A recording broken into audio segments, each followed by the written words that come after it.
One half of Championship Sunday is set with Mount San Antonio College punching their ticket with an emphatic 5-1 victory just moments ago.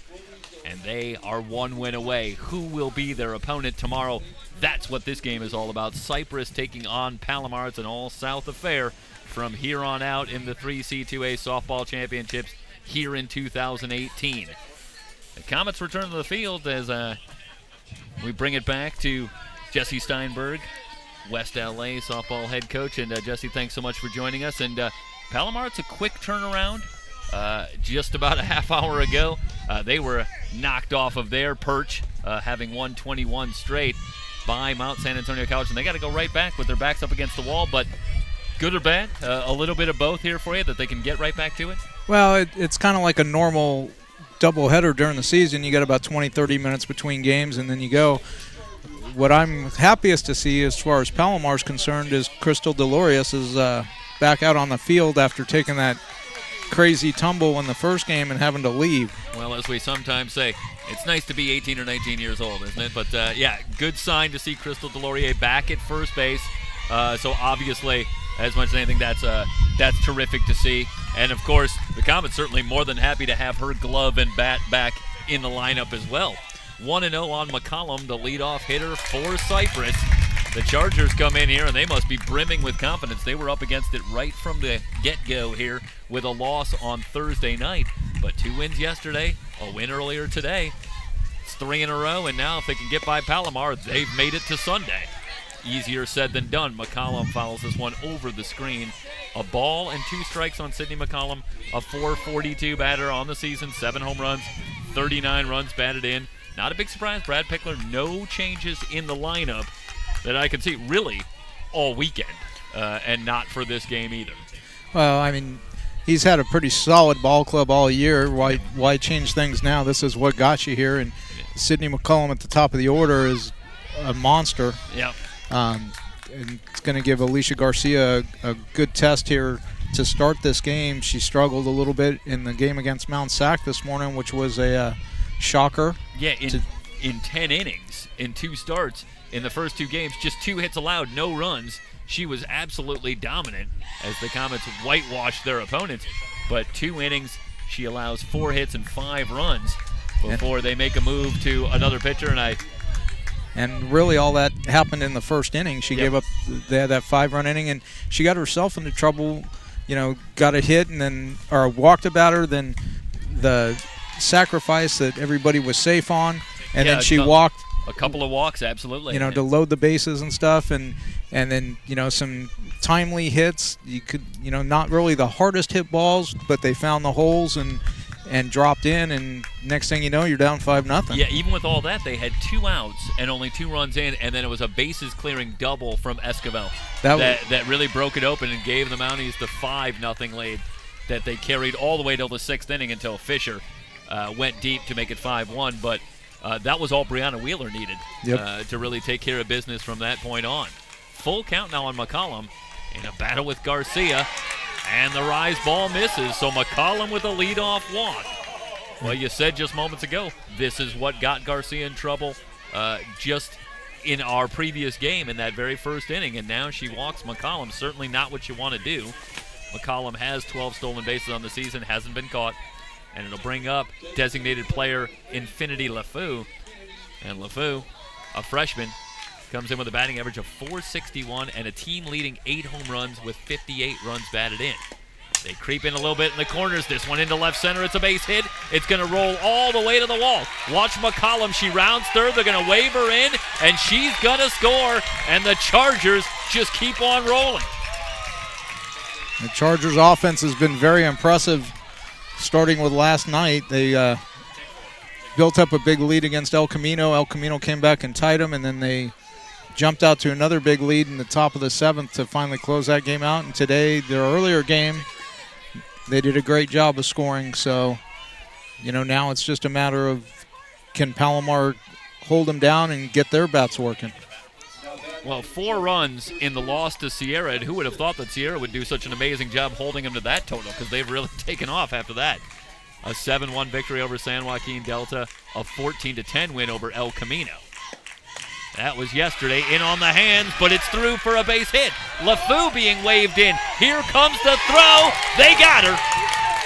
LeFou out at home plate on a good throw from Sarah Fisher. They're calling obstruction. Oh, my. They're calling, the home plate umpire just called obstruction on the catcher. Well, do we have a replay of that, guys? Can we see? Let's take a look and see if we can get it. Now watch it. The throw comes in. Well, Coach, what do you see there if you can? Because it looked like she was out there. The rule is you cannot block the base path without the ball. Now, she received the ball prior to the runner getting there, but didn't give her a vision of the plate or a view of the plate, and so that may be what he's calling.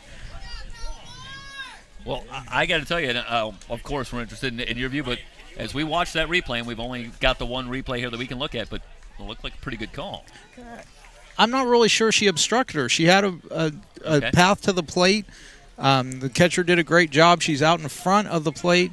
It's not like she was standing right on top of it blocking it. Right. It's one of those, from another angle it might look like she had plenty of room. It's hard to say. It's one of those bang-bang plays. Well, it did look like there was room for her to kind of step around, slide around a little bit. Is that enough? Well, and on the other side you could say that the runner was at fault because she put a shoulder into the catcher. Yeah.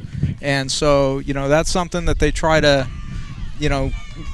prevent because they don't want collisions. So, well, this is as good a time as any to mention the fact that all of our games here on SoCal College Sports are archived to our YouTube channel, SoCal College Sports 1.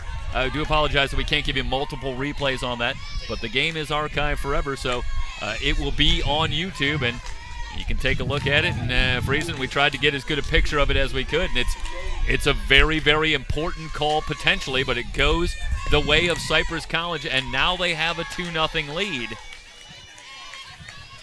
And Comets are going to have to steady themselves here right away against a very potent Charger offense. You can't let them get too far in front of you, and they already have a 2-0 lead as Garcia works to Pueloa. It's one of those things, one little thing goes wrong and something else goes wrong, and they start to mount up, and it seems like everything's stacked against Palomar right now. Popped up behind third. Shea Lane has it for out number 1. You have a base runner go flying over an infielder in your previous game, and now little weird things start happening that Palomar's going to have to get themselves settle down and be ready to play. The loss earlier today was just their 4th loss on the season. They're 40-4, so by virtue of their dominance, they haven't really faced a lot of adversity this season. And obviously, the stakes so very high at this point. It's an elimination game for both teams here. Well, I know, I believe Canyons had a lead on them late and came back and beat them. And, Canyons was a playoff caliber team, lost to Mount Sac in the Super Regionals. That one fouled out of play by Kelly Ross. Ross comes in batting .412, 5 home runs, 45 runs batted in. But they hadn't really been tested here since this tournament started. They've been kind of rolling along, and, after last night's game for them, they looked untouchable. Yeah. And, came in this morning and Mount Sac beat them up. Here's the 0-2 to Ross. It's high. A ball and 2 strikes to count. Munoz at first with 1 out. Chargers already with 2 on the board. A big call at home plate after LeFou looked like she was thrown out. Hot shot to second. Over to second for 1, and the relay in time, 4-3. They double up Ross, and the Comets out of the inning, but the Chargers get 2 runs on 2 hits. No errors, nobody left on base. We head to the bottom of the first. Cypress leads at 2-0 on SoCalCollegeSports.com.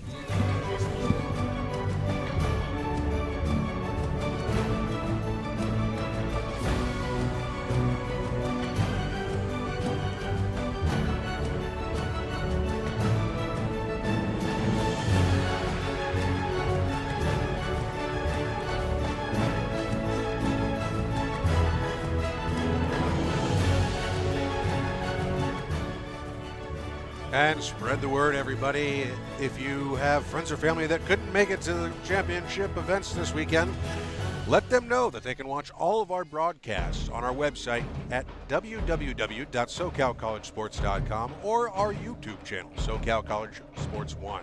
And if you have a shout out you'd like us to get on the air for you, tweet that to us at SoCal College Spo. Back in a moment.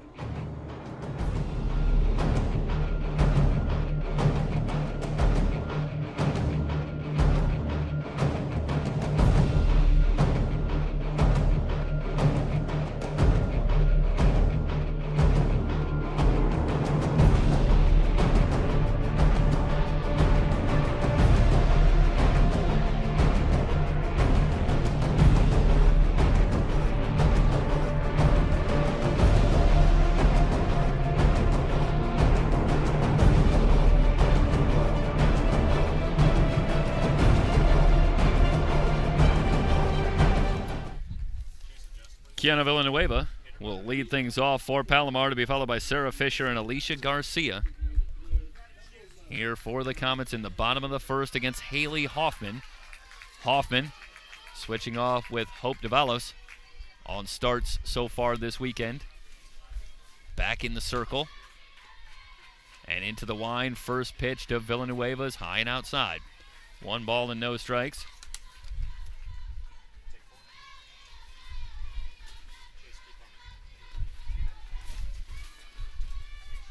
Villanueva batting .486 on the season, a home run, 30 runs batted in. Jammed her, but it's going to drop in for a base hit to right. So Villanueva gets things started for the Comets. As we are rejoined by Jesse Steinberg, and I know Jesse went in search of the possibility of getting even more clarification on the call there in the first inning. And unfortunately, I wasn't able to track down Dennis Wren, the umpire-in-chief for the tournament. I did speak to one of the other umpires that worked one of the earlier games, but they didn't see the whole thing, and they were trying to see if they could see it on our feed, but couldn't back it up to see the replay. And I think they should be able to, but let's hope that before it's all said and done here that we can get a little more discussion on that. It'd be interesting to get into a little bit more. Obviously it's an important play and a difficult call, and no balls and 1 strike. Meanwhile, the count on Fisher, with Villanueva at first as we return to the action on the diamond. Bouncing ball to second. Handcuffs Gomez.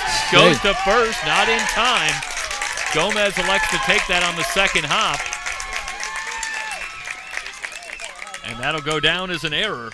But right away, the Comets with something going. 2 on, nobody out. Here comes Alicia Garcia with a chance to help herself. She's been struggling at the plate this weekend, but here would be a good time to find her swing and drive in some runs, help herself out as a pitcher. 445, or I should say 414, the average. But here this weekend, she's just 1 for 9. So for the Comets, if you're a Comet fan, you're hopeful that she's due. 1 ball, no strikes to count.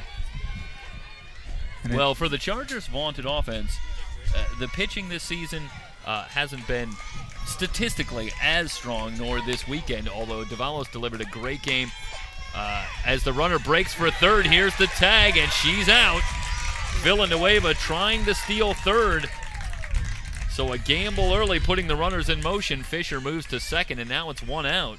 McCollum did a great job of covering third base, staying just ahead of Villanueva to be there to apply the tag on the throw from Kelly Ross.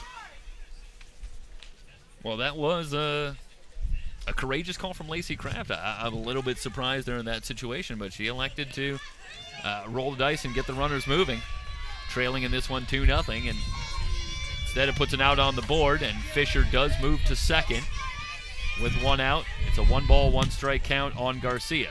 Hoffman ready. Roller to short. McCollum looks the runner back and then throws out Garcia. 2 down. And Fisher at second, and Bryn Miller coming to the plate. I started to say that the Chargers kind of not at the top necessarily pitching-wise throughout the season, but they've been very timely this weekend. Facing elimination, it was Hoffman who was dominating in a victory over San Joaquin Delta. Again, facing elimination earlier today. Davalos, high chopper, through for a base hit. Fisher rounds third. She's going to score. Miller with a clutch hit. Pulls the Comets back within one at 2-1. So the pitching has been as good as they need it to be here for Cypress this weekend, and that's certainly going to have to continue with Hoffman in the circle here in this one. And they've had to pitch more games than anybody else because they've lasted as long as they have coming out of the losers bracket after day one. And, that's going to put a strain. And really, it used to be in college softball, you had one pitcher and you rode them to the end, and now everyone's starting to go to a group, of pitchers and spreading it out, which seems to make teams a whole lot stronger than when you just had that one, because if you could get past that one, they didn't really have much behind them. Yeah.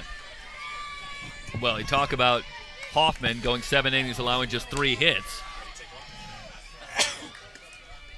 In the victory over San Joaquin Delta, she did go on to appear against El Camino late yesterday, and that was a struggle, but that game was just a shootout from the get-go, finishing at 14-10 when it was all said and done. But if I remember, she came in relief of Davalos.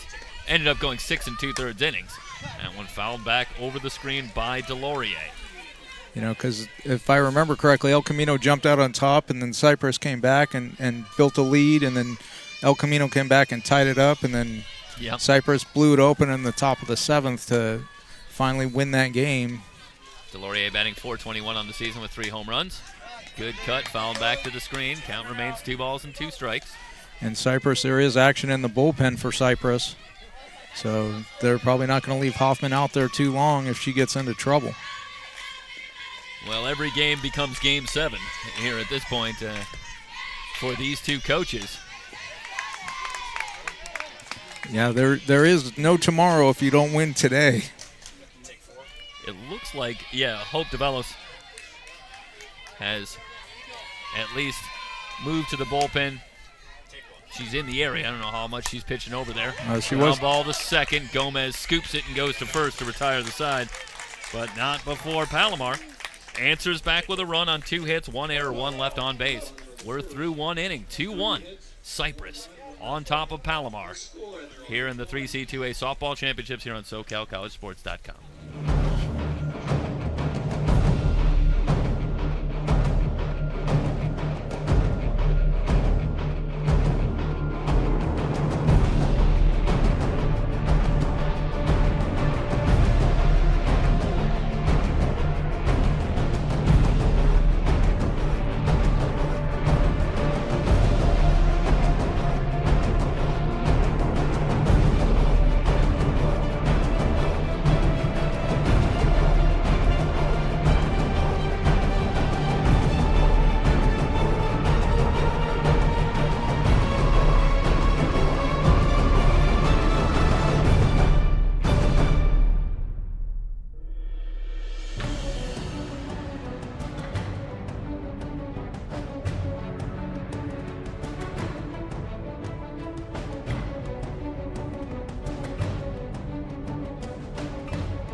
Top of the 2nd inning here from Mount San Antonio College. Cypress and Palomar battling for a spot on Championship Sunday in the 3C2A softball championships here on SoCalCollegeSports.com. Mount San Antonio College, the host school, taking advantage of the home cooking here, and they've already punched their ticket. They're 1 win away. But it's not going to be easy tomorrow, no matter which of these teams they draw, to even get 1 out of 2. That is true. Both these teams will put up a fight. Here's the pitch from Garcia to Tiana Harris, leading things off. Give you the numbers on Garcia this season.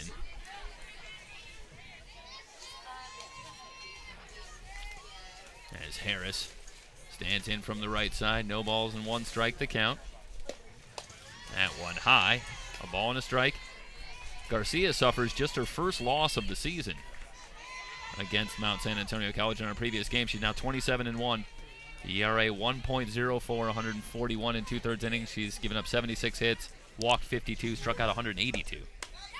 Back to the rise, ball in there for a strike.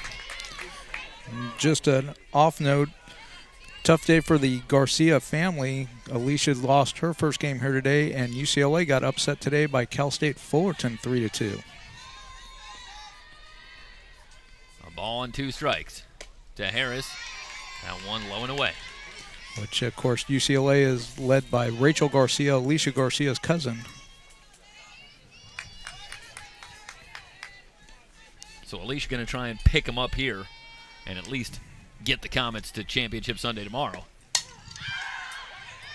Popped up Hewen just on the outfield grass and has it for out number 1. So Harris retired. That'll bring up Vanessa Ayala. Ayala came up with a huge hit in the victory earlier today over College of San Mateo. An RBI triple. Ayala now batting .248 on the season. No home runs, 16 runs batted in. Kylie Pignon in left, McKenna Crawford in center, Sarah Fisher in right. For the Comets, Shay Lane at third, Allie Hewen at short, Jillian Zamora at second, Crystal Delorier at first, and the battery, Bryn Miller and Alicia Garcia. So no changes in the field for Coach Kraft at Palomar. Here's the 1-0. Another high fly ball into the corner. Moving over is Pignon, but she can't quite come up with it. It's a foul ball. So it's going to be 1-1. Pignon right up against the wall. I think that was a little wind move there at the end for her. Just kind of tough to judge. It was moving away from her. So another life for Vanessa Ayala. 1 out, bases empty.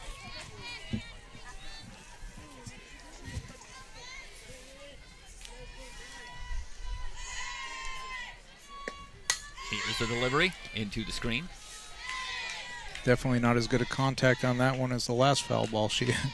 Ball and 2 strikes, and Garcia seems to me to be going a lot with the rise ball on a lot of faster pitches. I know she does change speeds very well. She does seem to be throwing the harder stuff more this afternoon than she did earlier today. Here's the 1-2 and back to the rise ball, and it's high. 2 balls, 2 strikes.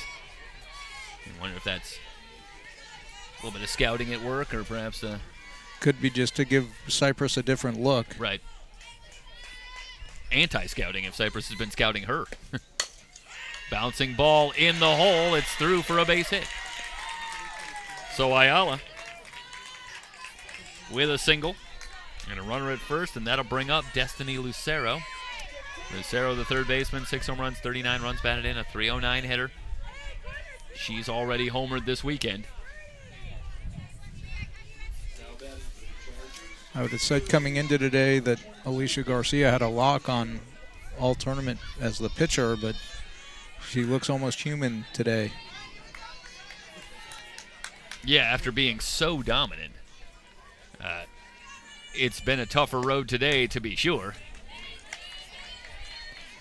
But it seems to be the first inning that gives her problems today. That was, she gave up 5 to Mount Sac in the first inning in the earlier game, 2 this in this game. If she can settle down and hold Cypress at bay and give Palomar a chance to fight their way back into this one. Yeah, I mean, I think the Comets at this point have to look and believe that they can put some runs on the board in this one. It's just a question of to what degree can they keep the Cypress bats down. In other words, I don't think this one's going to end 2-1. No. Well, we'll see. Here's the 2-0. But then again, one of the first games of the tournament, Mount Sac Ohlone. Yeah. Nobody expected that game to be a 2-1 final, and that was exactly what it was. And the home run in the first inning for Ohlone, and then the 2-run shot by Michelle Santiago in the 5th to lift Mount Sac to the victory. Here's the 3-0, and that misses high. So a walk on 4 pitches. Lucero is on. That'll bring up Jessie Gomez, and Garcia's right back in a jam. 2 on, only 1 out.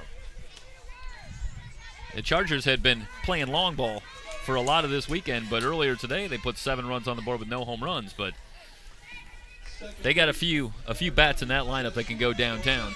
They do, and it's just whether or not Alicia Garcia can keep them in the park. So that brings up Gomez. Squares to bunt. It's in the air. Miller's got it. Snap throw down, but they can't double up the runner. Lucero at first. So 2 down. And here comes McCollum. Boy, a double play would have been just what the doctor ordered if you're Palomar in that situation, because then you get McCollum leading off an inning instead of with 2 runners on base. But here she is with runners at first and second with an opportunity. I'm not sure which way is worse for you. Well, with her extra base potential, 33 extra base hits on the season, I think even though she's a leadoff hitter, I'd rather see her with the bases empty. But I hear you. You know, if 1 ball, no strikes. If Alicia Garcia gets lucky and gets her out, then she doesn't have to face her next inning. Right, it's true. You know, if she is going to settle down and find her groove, this is the hitter to do it with. Here's the 1-0 pitch. Rise ball fouled off. Ball and a strike. McCollum walked to start the game. Eventually came around to score on the double by Infinity LeFou.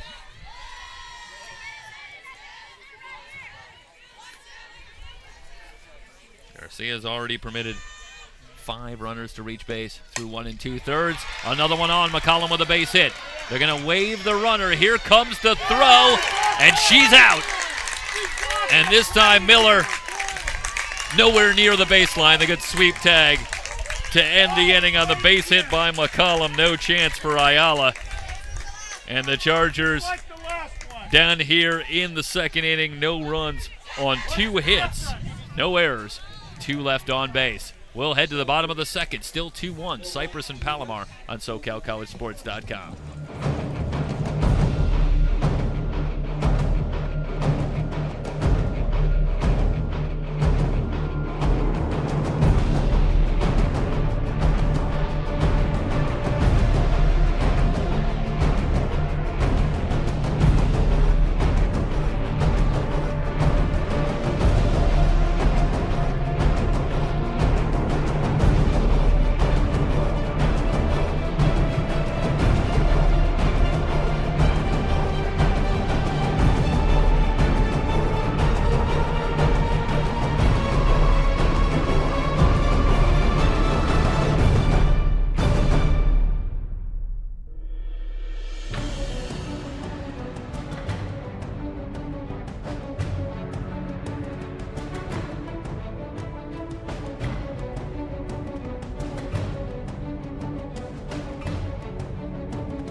They're raffling off a Mizuno glove here at Mount San Antonio College as part of their silent auction here this weekend for the softball championships. And Jesse Steinberg has tickets, so we will wait with excitement to find out if Jesse Steinberg's got a new glove coming his way. Meanwhile, we're back for the bottom of the second. It'll be Kylie Pignon, followed by Allie Hewen and Shay Lane against Haley Hoffman, back out protecting this 2-1 lead.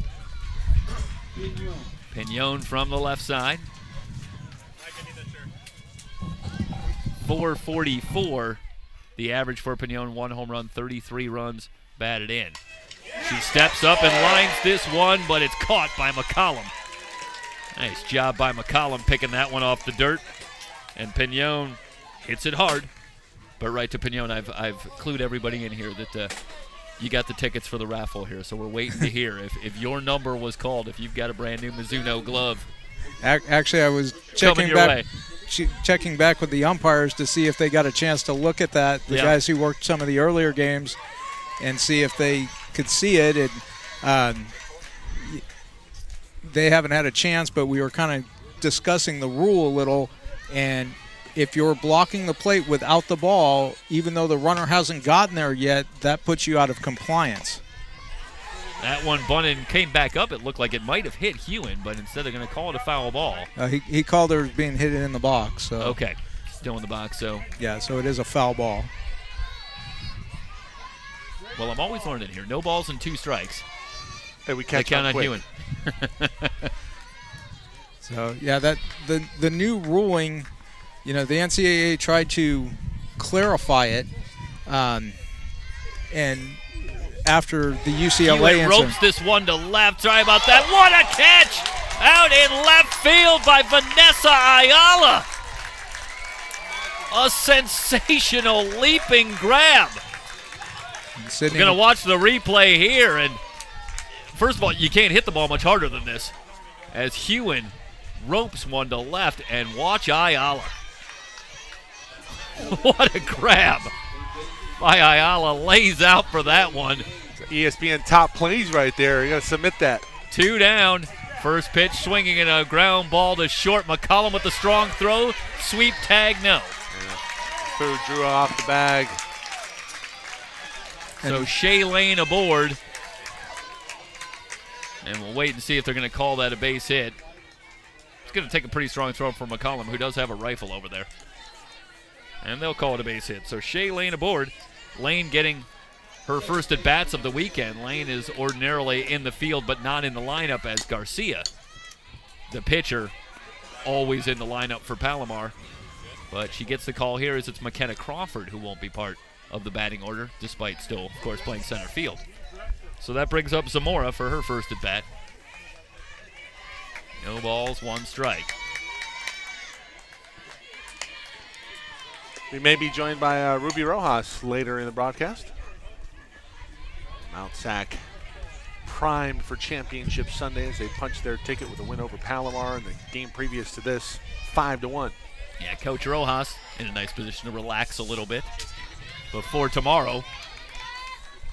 And her Mounties will take the field once again looking for the school's 6th championship. That one just foul. Boy, Lucero ends up playing that ball that was right off the line, and I'm not sure. It's hard to train someone out of going for the ball, but Lucero there almost kept that ball fair. That ball hit the line. Arguably, that was a fair ball, and Lucero would have had no chance at Zamora after coming up with that ball. Except that she got the glove on the ball outside the line. So that's a foul ball. Okay. Had she been playing closer up and it hit her and scooted foul, then that's a fair ball. A ball and 2 strikes to count now on Zamora. So the rule is where it makes contact with the player in the field. Correct. Line drive, base hit for Zamora. Harris all the way over to cut it off, and that allows Zamora to make it all the way to second. So it's 2nd and 3rd with 2 down. The Comets trying to get something going after 2 are out here in the bottom of the 2nd.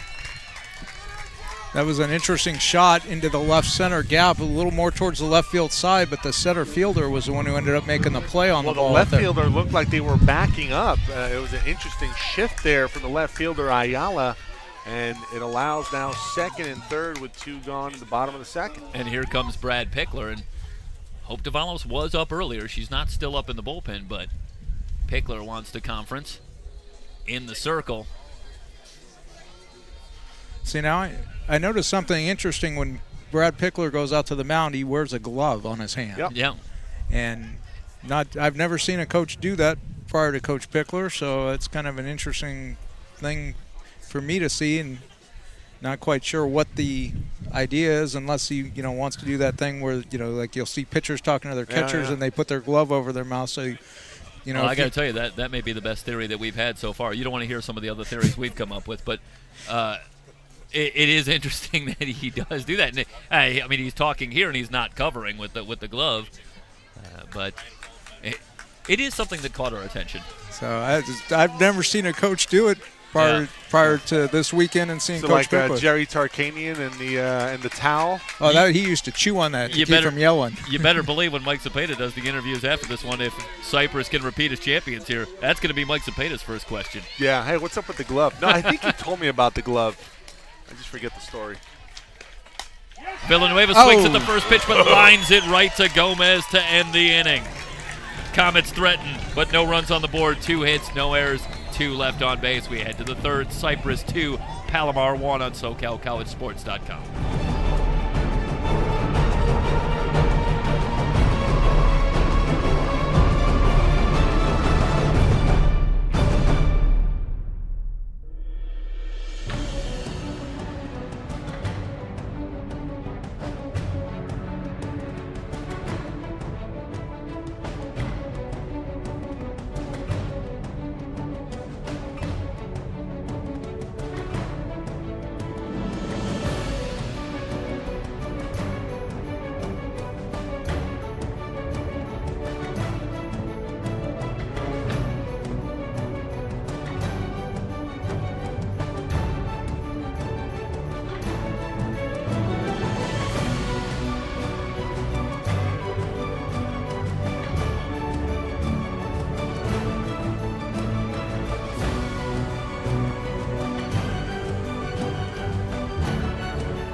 top of the third inning. And Cypress leading it 2-1. Jeff Stoynoff, Mike Cepeda, Jesse Steinberg, the entire SoCal College Sports team here with you. So happy you've joined us here from Mount San Antonio College. It's been a tremendous weekend of softball, and it's only going to get better here as we head toward Championship Sunday. Garcia back in the circle. First offering off speed in there for a strike to Infinity LeFou. And LeFou had an RBI double her first time up. That average continues to climb for LeFou at 461, and she just got a hit. And that caught her on the upper arm. And LeFou on.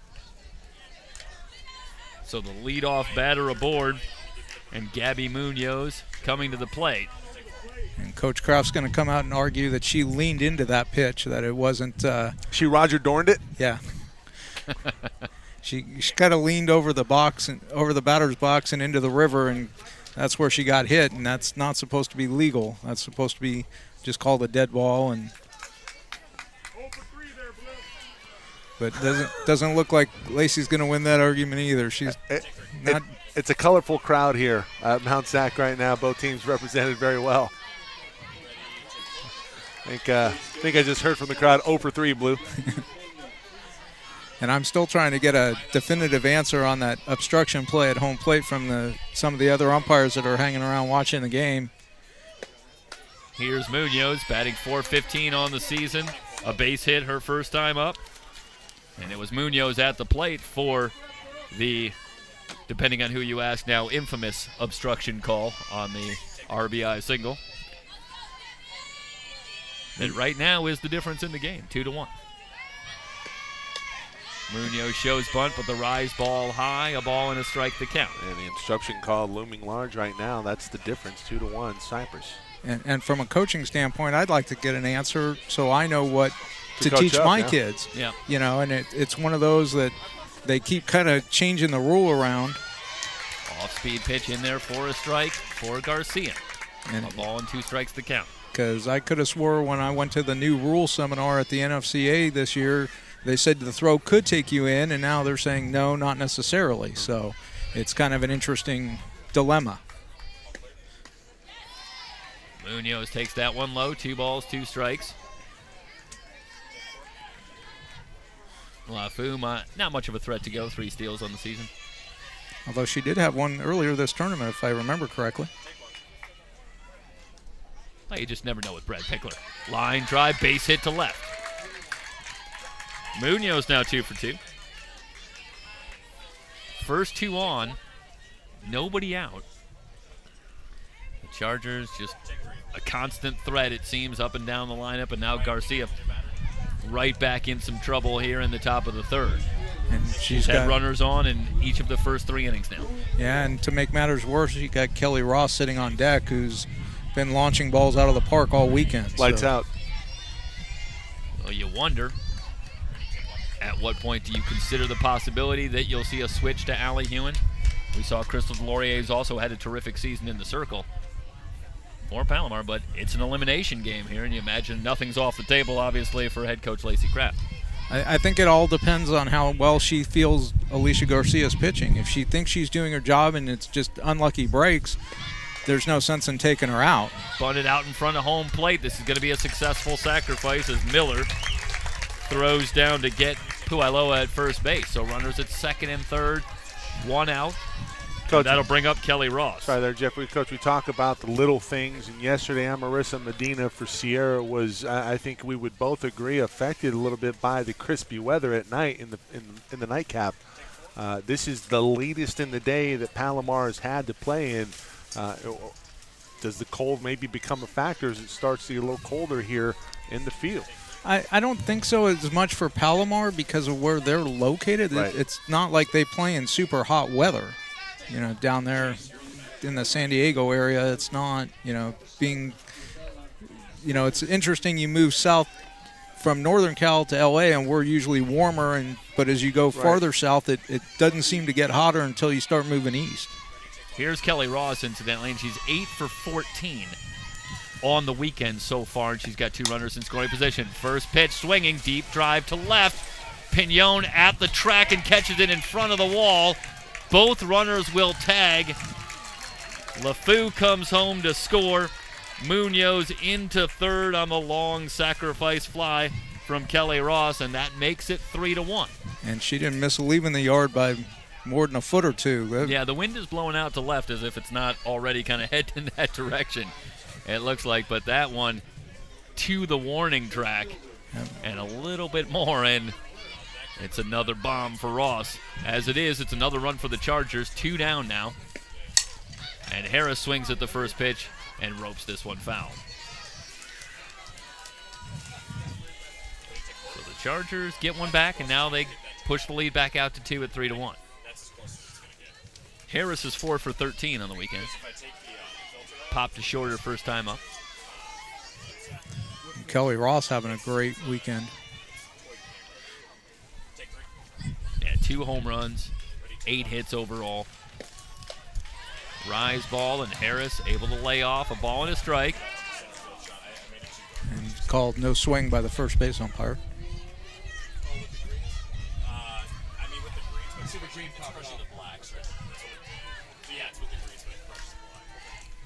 Garcia ready. Here's the 1-1. Harris out in front, just got a foul tip. A ball and 2 strikes. Vanessa Ayala would be next if Harris can keep it alive. Chargers batting here in the top of the third.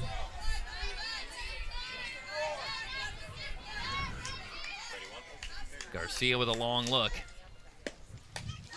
Swing and a miss. Harris down on strikes to retire the side, but the Chargers push one across on 1 hit. No errors, 1 left on base. We're heading to the bottom of the third. Cypress trying to advance to Championship Sunday, leading Palomar 3-1.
Bottom of the third inning, Palomar coming to bat. Heart of the order coming up, Fisher, Garcia, and Miller.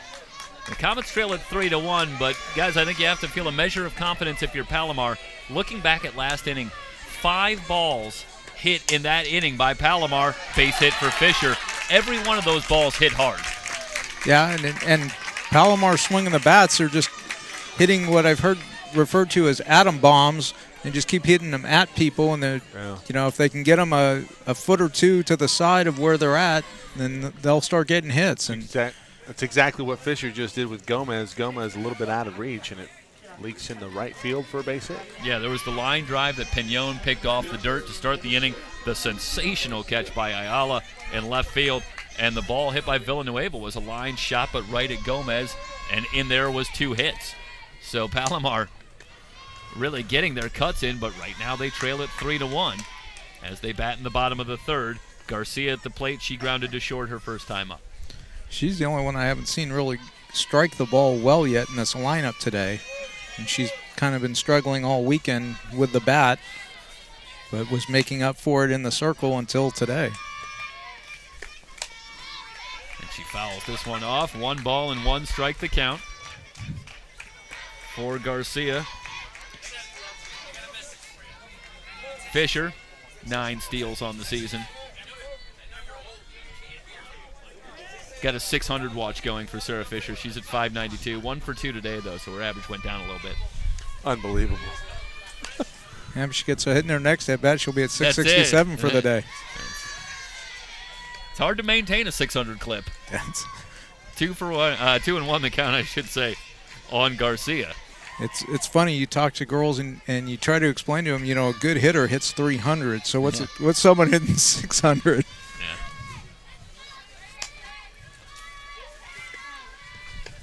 Pitch from Hoffman, and it's fouled off. And from a coaching standpoint, if you have a player kind of struggling, a player that typically excels, what's the handle in that situation? I imagine it depends on the player, but how much do you talk about it? How much do you not want to talk about it?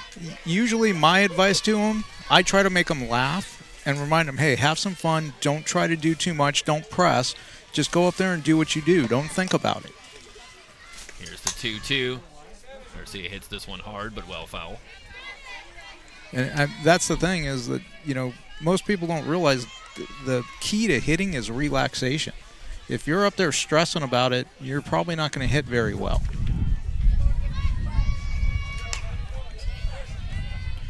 Here's the 2-2. Fly ball, left field, Ayala there. Out number 1. She actually hit that just above her hands on the bat. Didn't get the barrel of the bat on the ball and still hit it a fairly long way, but if she could have caught it with the sweet spot, she might have actually done some damage here to Cypress. That'll bring up Bryn Miller. She had an RBI single back in the first.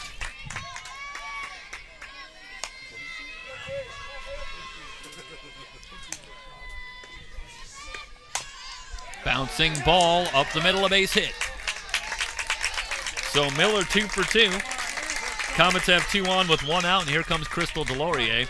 She grounded out to second her first time up, and you have to keep an eye on Delorier as she left the previous game after the collision on the base paths. And she's had such a big year, coming in batting .421 with 3 home runs. And just as you would expect, a gamer right back in the lineup and ready to go. And another thing, when a hitter's struggling, something you try to stress to him is think about driving it to the right center field. Especially you watch Alicia Garcia swing, she's pulling everything. Yeah. Have them work on driving it the opposite way, try to stay back and not press so much. Well, it's interesting mentally because it's such a results-oriented part of the game. It's so hard not to be results-oriented when it's all tracked that way and there's batting averages and what you're doing. But I imagine, of course, it's much better if you can get that stuff out of your head and just relax on. Think about fundamentals. This one lifted sky high to left. Ayala under it and has it for out number 2. It's true. Everyone looks at numbers, and it's, as a hitting teacher, you try not to stress the outcome, but the effort. And we're not necessarily worried about you getting a hit or doing this. We want you to have what's called a productive at-bat. So if there's a runner on base and you move them up, that's a good at-bat. It's when you go up there and you take 3 bad swings at 3 pitches that aren't hittable, that's a wasted at-bat. Or, you go up and you hit into a double play or something, and, that's not as productive of an at-bat as you'd like to see your hitters do when they walk up to the plate. You want them... You try to take out the getting a hit mentality to having a productive at-bat and doing something to help your team. Remember, everyone, you can watch this broadcast in its entirety on the archive copy on our YouTube channel, SoCal College Sports 1. Also on our website, www.socalcollegesports.com. You got some friends and family that might want to tune in. They can watch this live right now. Again, this is our final game of the day on day 3 of the 2018 Softball Championship in the 3C2A. Tomorrow, Championship Sunday. Mount Sac awaits. Pignon on the ground is short, but McCollum to her right. She'll go to third for the force out to retire the side. No runs, 2 hits, no errors, 2 left. The Comets threaten, but through 3, they trail it 3-1, 1 spot on Championship Sunday, still to be determined.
And we head to the top of the fourth. 3-1 lead for Cypress, the defending state champions, looking for a rematch of last year's final. Mount Sac awaits on Championship Sunday. Ayala up this inning, and that one goes to the 5-hole. This is going to get all the way to the wall. This is going to be a lead-off. Well, it's going to be a two-base error. Is that right, Coach? I would score that an error one right between her legs for Allie Hewen. It's short. Is normally a vacuum out there. Seems like she expected a bounce and didn't get it, and it rolled right under her glove and kept going all the way to the wall. Indeed, that will be judged an error. And Coach, we talked about Palomar, #1 in the state coming in terms of fielding percentage. That is very uncharacteristic. And you know what that tells me? That tells me that this team as a whole is feeling the pressure. It could be a little. It's it just could have been something. She thought it was a nice, easy ground ball and didn't take it quite as serious as she should. And, now we need to find out if it's going to come in to bite them. This ball lifted into center field by Destiny Lucero. McKenna Crawford comes in, takes care of that. She had a long run, came in and looked like Allie Hewen might go back and catch that, and Crawford called her off to handle it. Looks like we're going to get a pinch hitter here for Cypress as Coach Brad Pickler's talking to the umpire, and he's taking out his lineup cards. I believe so. And let's see, they're going to send. We're going to get. Is this Jesse? No, this is Celeste Rodriguez for Cypress. Now batting for Cypress, number 4, Celeste Rodriguez. So Rodriguez on the season batting .271. Digging in from the left side. Showing a bunt. He might be looking to sacrifice. Maybe just a little bit more depth with the bat, Coach. Could be a little more short game. Yeah. But she squared early, so it wasn't like she was trying to hide anything.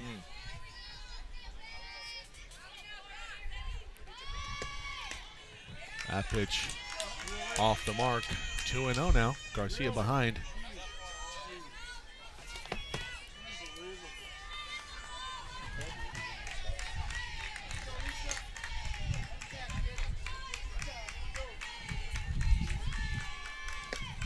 Pitch.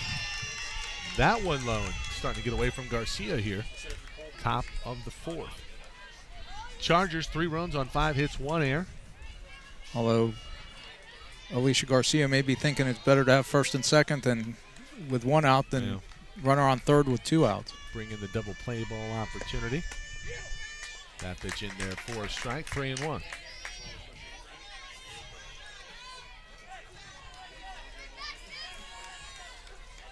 The Comets 1 run on 6 hits, 1 error. 3-1 from Garcia. That one in there, strike 2.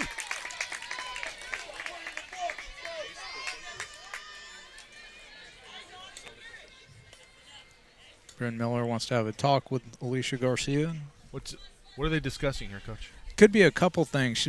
Bryn may have seen something on the last pitch and noticed she's not releasing the ball correctly and wants to go out and talk to her, or maybe they want to talk about what pitch they want to throw right here.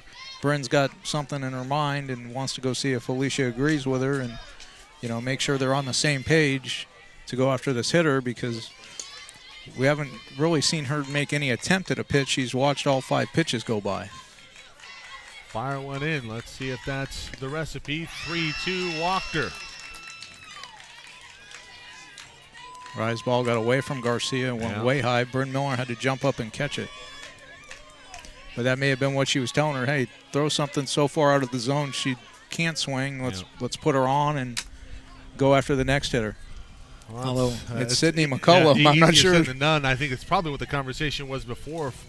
But McCullum comes up, top of the order, .442 average on the season. 7 home runs, good for second on the team. So first and second, only 1 gun here, and perhaps the most dangerous hitter in the lineup. And she had a base hit that could have scored a run, but Pignon came up, made a great throw, and threw the runner out at home plate. And I believe she walked her first time up to get the scoring started. She scored Cypress's first run. McCollum is 1 for 1 today. Yeah, so she would have walked her first time up because she had a hit last time.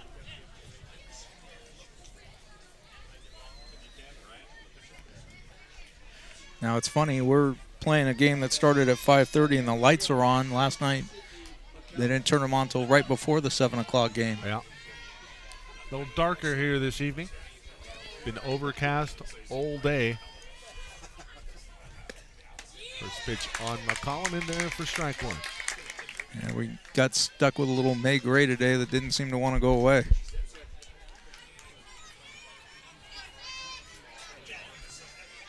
Palomar trailing by 2, and McCollum looking to pad the lead. Takes high, ball 1. Cypress is being very disciplined at the plate. They're not taking swings at pitches that Garcia was getting swings on earlier in the weekend. 1-1, low and inside, ball 2. McCollum just such a dangerous hitter when you give her the upper hand. The control has just not been there today in either game for Garcia, like we've seen it throughout. Talked about how good she was on day 1 in a no-hit performance, 5-inning Mercy Rule shutout of San Joaquin Delta. It was pretty good yesterday too, only allowing a hit. Although I'm not sure she's not hitting her spots. It may just be that the umpires aren't giving it to her. McCollum gives this one a ride. What a play by McKenna Crawford in center. Diving catch made. McCollum gives it a ride to the warning track, and Crawford just that much better defensively.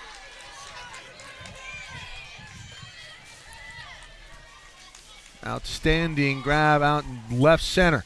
It was deep enough to advance the runner from second to third, who tagged and moved up on the play. So Hetty Binks running from the Chargers. The little things getting it done, and Brad Pickler as his team in postseason form, one win away from another championship Sunday.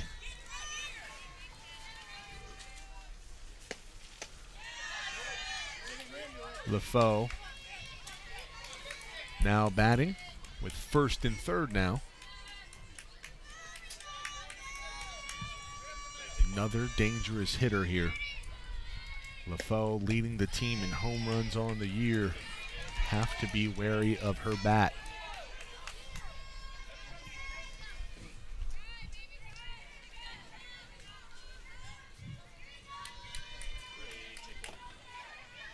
Comes a 2-0.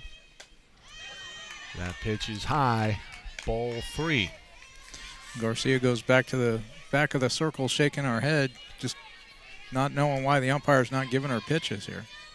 The strike zone has shortened up just a little bit here.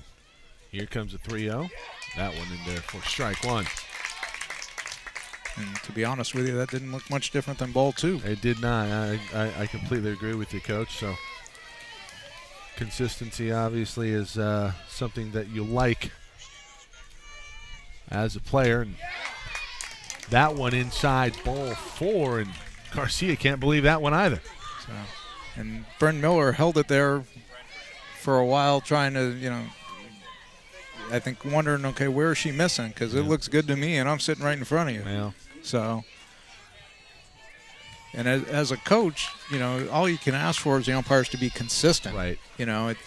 If you've got a bad zone, as long as you stay on that zone all day, that's fine. Yeah, but when you start moving the zone around, that's going to get nothing but frustration out of players and fans. And yeah, completely agree with you. It's hard to judge his pitch when you're on an ocean liner bouncing up and down. I like the analogy. Bases are juiced. Gabrielle Munoz. 0-1 fouled off, so Garcia quickly ahead here. 2 gone here, top of the 4th. Cypress with a chance here to break this game wide open, already up 3-1. 2 runs in the top of the 1st, and another one scratched across in the 3rd. The 0-2. That one chopped over. Oh! This one goes 5-hole again. 1 run will score. Everybody safe. 4-1 Cypress now with a 3-run lead, and that's going to be another error here, Coach. Yep, right through Shaylane's legs, and it's very uncharacteristic of Palomar to make those kinds of mistakes. And I'm sure Coach Lacey Kraft is in the dugout fuming a little bit, wondering what happened to her defense all of a sudden. Yeah, I mean, it's tough to diagnose. Is that the second error this inning? Not this inning. Okay, that was last inning. You're right. Yeah, I do believe that the one through Allie Hewen's legs went last inning and didn't hurt them. You know, they got out of the inning without, or they gave up the one run. They gave up the one run. I believe that was. And now that error just brought another run in for them, so it's tough. You had Allie Hewen last inning, and then, Shaylane now at the hot corner with an error that results in a run for Cypress, 4-1. And for Alicia Garcia, she did her job. She induced a ground ball in the infield that, should have been able to get an easy force out, and instead gives up a run and has to face the next hitter.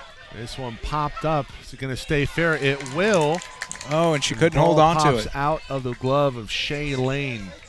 Shaylane almost made a spectacular over-the-shoulder catch there, but just couldn't hold on to it when she went to the ground. And, it's kind of seems like they compile, things pile up on you, and, is Palomar starting to falter under the pressure. Yeah.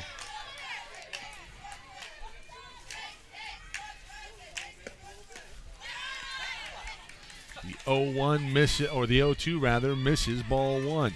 And that was right on the border. That could have been a called third strike right there, too.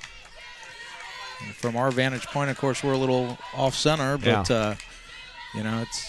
we have a nice view of the plate and can see the ball. And we got 4 different camera angles. The ump, to be fair, doesn't have the same amount of camera angles that we have at our disposal. And plus, for us, it doesn't seem like it's moving quite as fast as it does to him. No, that's absolutely correct.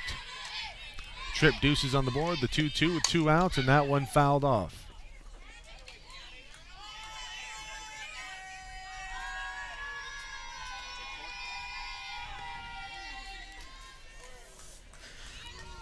Alicia Garcia is continuing to battle out there. She's not giving in, going after him. Cypress just seems to be finding places to put the ball where they're being successful. This ball in the dirt now, full count. Nowhere to go for Puailoa. And you got Kelly Ross standing on deck. And the news just gets worse for Palomar if you can't get Puailoa here. Swung on and into right field for a base hit. LaFaux comes around. She will score a 2 RBI single for Keani Puailoa.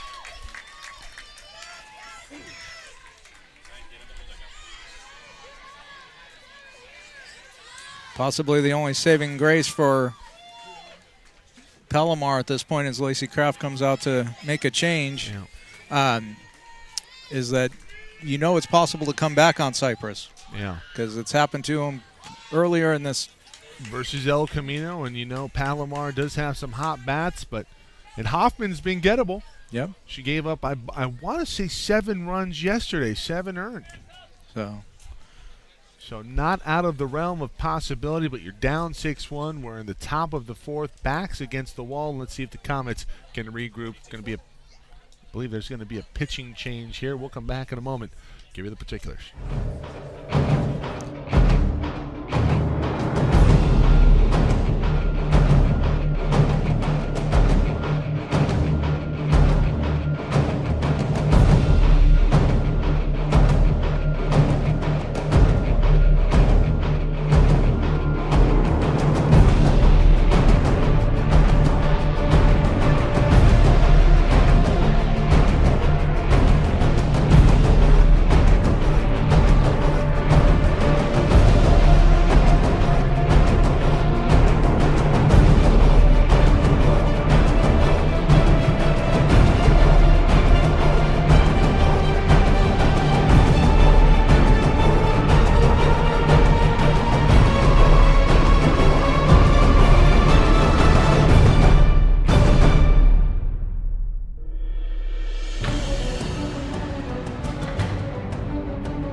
Top of the fourth inning, and the defending state champs up 6-1, 3 runs across in the top of the fourth. We are joined by head coach for Mount San Antonio College, Ruby Rojas.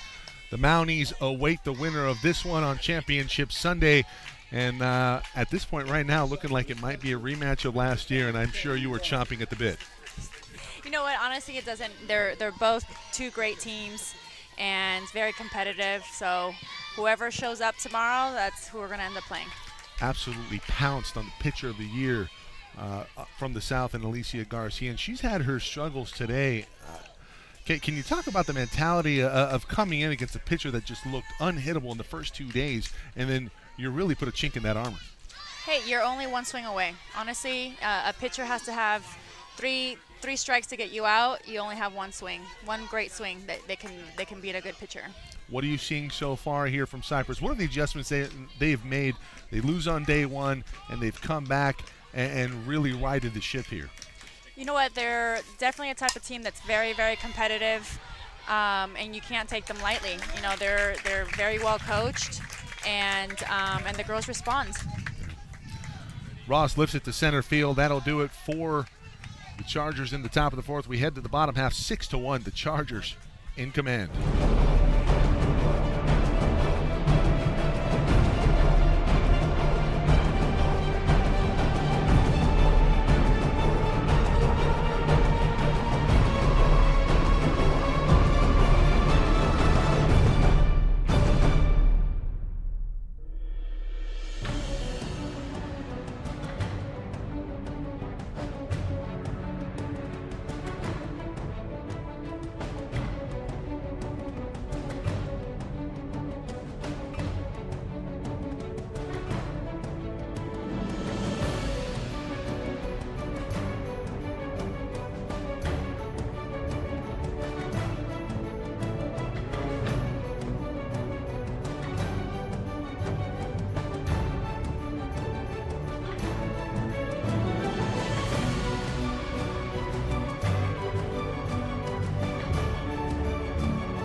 We head to the bottom half of the fourth inning, joined by Jesse Steinberg and head coach for Mount San Antonio College, Ruby Rojas. And Ruby, again, runner-up last year. What's the mentality coming in for you guys into this season? I know you got some returning players, and you know what's your mission? How do you start the season off in terms of getting back to this point?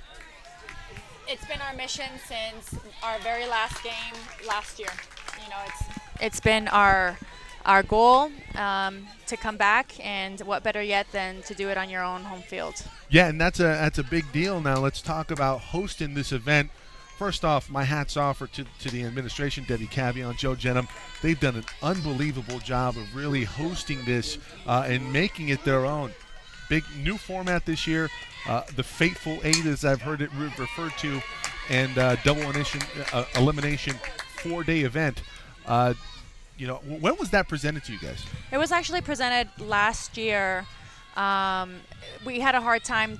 Bakersfield's contract had ran out, so we needed a field, and I talked to our administration, and they said that they will be willing to host it. We've hosted state championships before in other sports, so we had already experience in it. And yes, kudos to our administration. They've done an amazing job. One gone here, Ladner at the dish. 1-1 outside. Now, we've been talking about the strike zone here in this game, and Alicia Garcia, she struggled, but almost seems that that strike zone has moved just a little bit. What are you seeing out there? Hey, our philosophy has always been, you're anything it's 17 inches. You got to try to pitch something over that plate, or you have to try to hit it. So we train definitely our hitters to be able to hit anything, just because you can never really count on having a consistent strike zone. Any shout-outs to family? I know your mom and dad were here earlier. My parents are here, and my brother and my fiance. So shout-outs to them. All right, right on. Well, Ruby, we appreciate your time, and good luck tomorrow. Thank you so much for joining us. Thank you so much.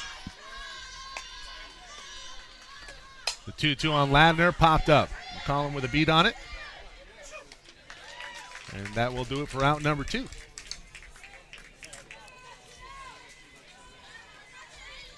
Palomar seems to be pressing a little more at the plate than they were earlier. They're going after pitches that may not be their best pitch to swing at. Yeah, the sense of urgency has up just a little bit, but that can work against you when you start pressing. You're out in front. Didn't really have to press on days 1 and 2. Now they were right on time with everything, and now they're reaching a little bit and getting the ball up in the air, giving Cypress some nice easy outs.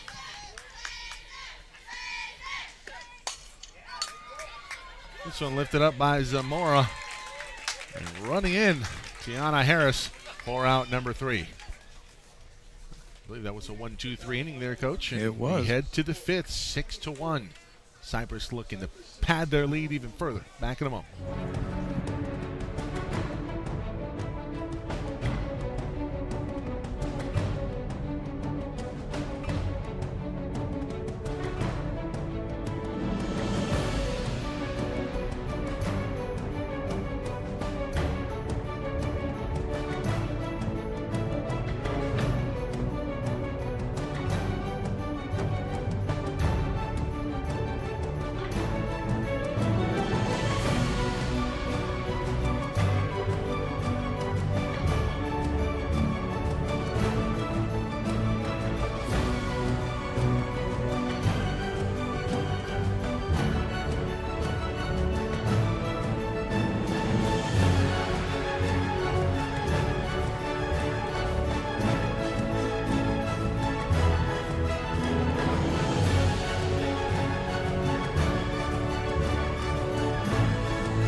It'll be Tiana Harris starting things off for the Chargers in the top of the 5th, 6-1. The defending state champs looking to go back-to-back here in 2018 in the 3C2A. Mike Cepeda, Jesse Steinberg, and again, special thanks to Ruby Rojas coming on for a couple minutes.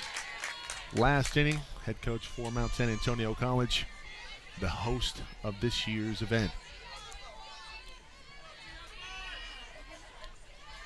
Will be Harris, Ayala, and Lucero.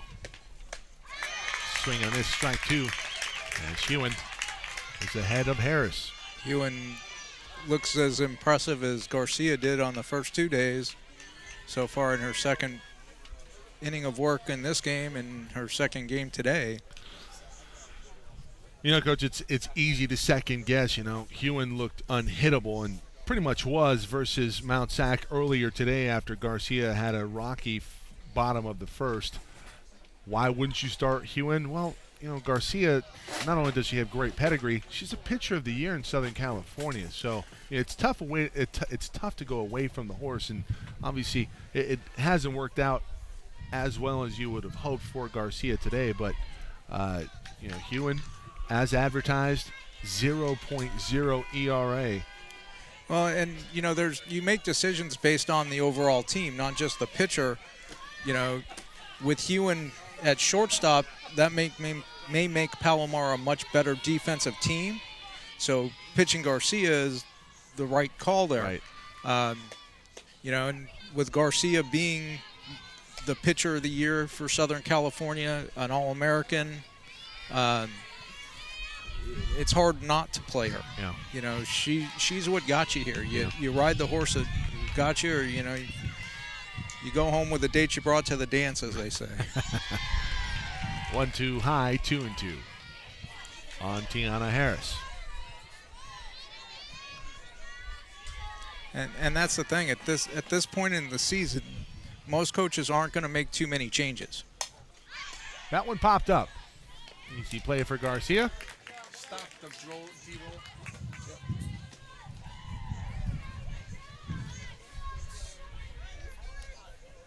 Thanks, man. Yep. So, you know, it's bring up Ayala. It's one of those things, you notice Cypress' lineup hasn't changed much. I'm presuming by the way that Brad Pickler's used his pitchers in this tournament that they've gone every other game all year, and so he's stuck with that game plan throughout the tournament. Yeah, it's been Davalos and Hoffman. Right, and it's worked perfectly for him.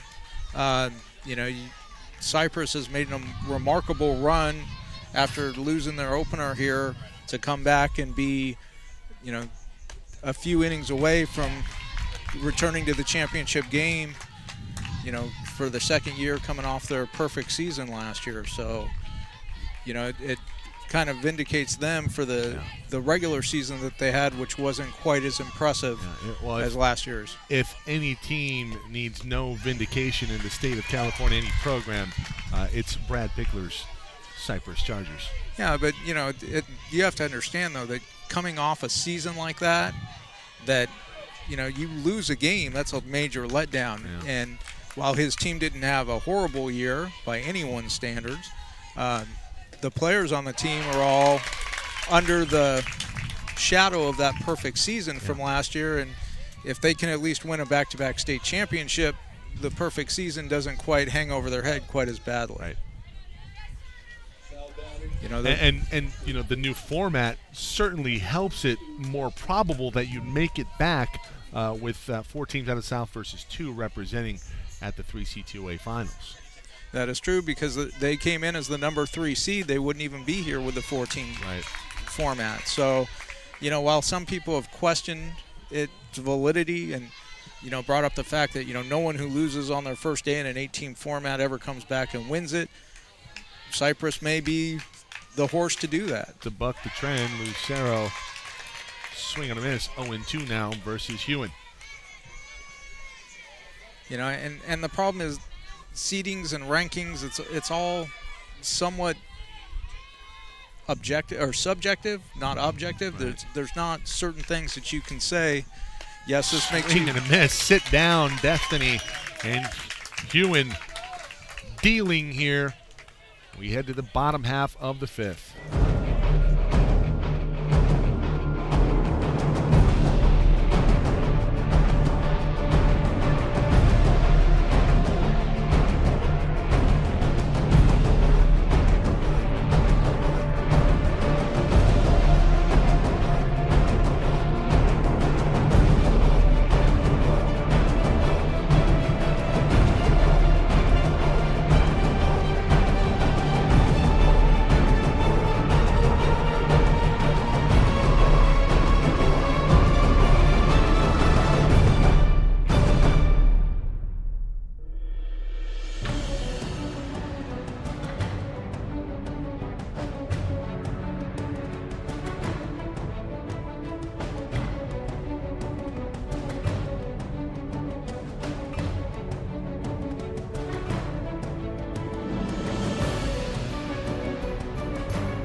Bottom 5, and a steep uphill climb for the Comets as it's starting to get late here from Mount Sac.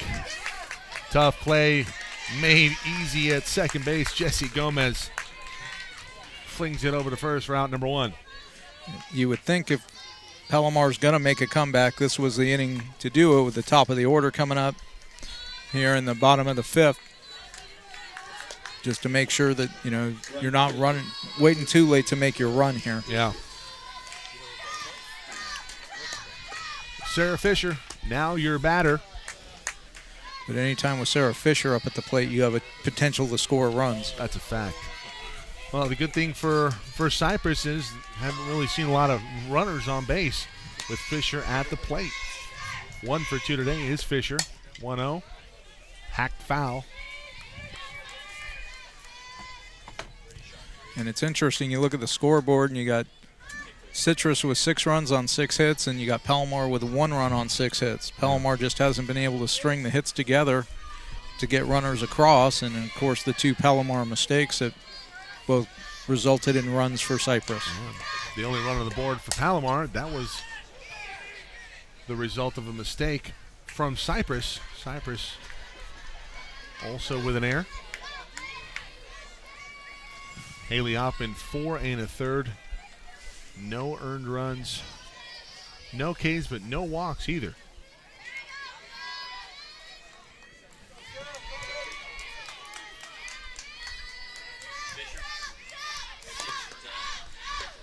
Fisher 6 for 9 on the weekend. Make it 7 for 10. Batting .700 on the championships and nearly batting .600 for the season. That hit might have just taken her over the 600 mark for the season. I know Jeff is a mathematician. We'll let him figure it out. I'm sure if you wait a few minutes and check Presto, it'll have her updated stats. I think a lot going on. So do we. I'll bring up Garcia. Garcia 0 for 2 today. Fisher now 2 for 3. And that one hit hard over to third. Lucero quickly over to second for the force. 2 gone here in the bottom of the 5th. It's a nice play there from Lucero, getting the ball out of her glove as quickly as she did. It was a nice play just catching that ball. That was a rocket from Garcia, and she's hit the ball hard, but she's still way out in front.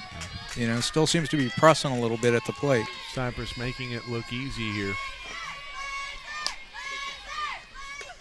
First pitch, swinging, hits Hoffman. This is going to be an infield single for Bryn Miller. Miller now 3 for 3 with an RBI.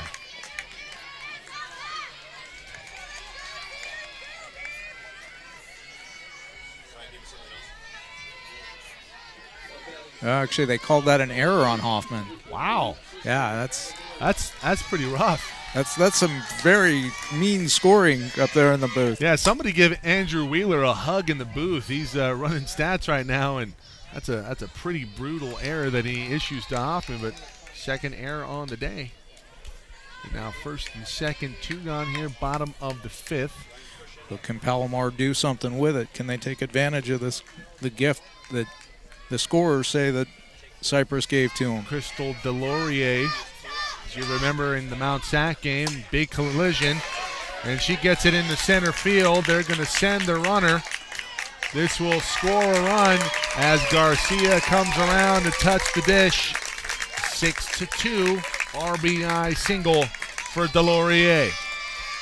And it didn't seem like she swung that hard, like she just reached out and hit it at a fairly good distance, just deep enough to land in front of the center fielder. You talk about the grit on display here, really from all the teams still alive, but Delorier, big collision as I was alluding to in the Mount Sac game with their second baseman in just a bang-bang play, and she went airborne and landed, I believe, on her pitching side. And at the time she was pitching in the ball game, had to come out. That's why we saw Allie Hewen be as effective as she was. 8th hit of the day for Palomar, and the Comets trail it by 4, but threatening here with 2 outs in the bottom of the 5th. And Coach, you talked about this would be, or could be, the inning where the Comets could rally, and quite possibly that might be the case. Pignon up to bat now. And Pignon's had a pretty effective day. She had Palomar's first hit back in the 2nd inning of this game after Hoffman, I think, got the first 5 outs. Well, I have Kylie Pignon listed 0 for 2. Well, maybe I'm thinking. Oh, actually, I'm sorry. She had the first hit in the Mount Sac game. My right. apologies. Oh, right. Too many games for me to keep them straight. At least you're not switching up teams. I haven't started referring to him as San Mateo or. Yeah.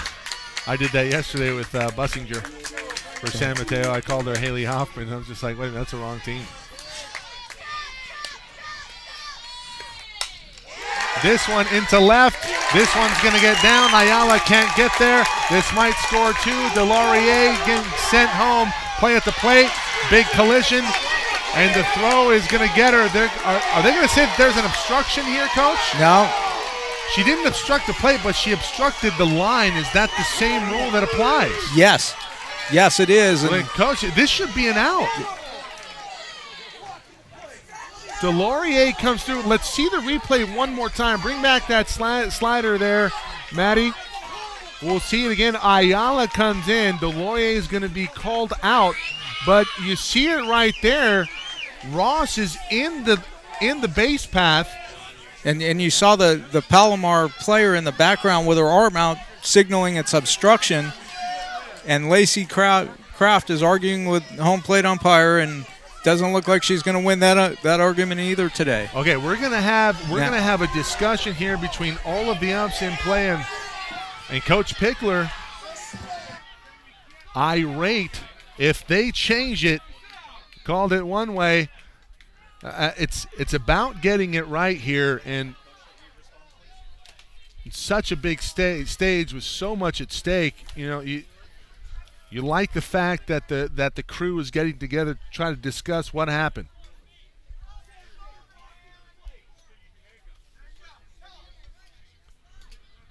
Going to bring in Emery Johnson, former pitcher at Moore Park, and Emery, what'd you see there? Yeah, you know, there's a lot of things going on, especially with the rules of softball and now the new rules in baseball. You know, you have to take into account a lot of different things there. Where was the ball at by the time that the runner was going to be down the base path towards the catcher, and did the catcher have possession of the ball by the time that she was applying the tag?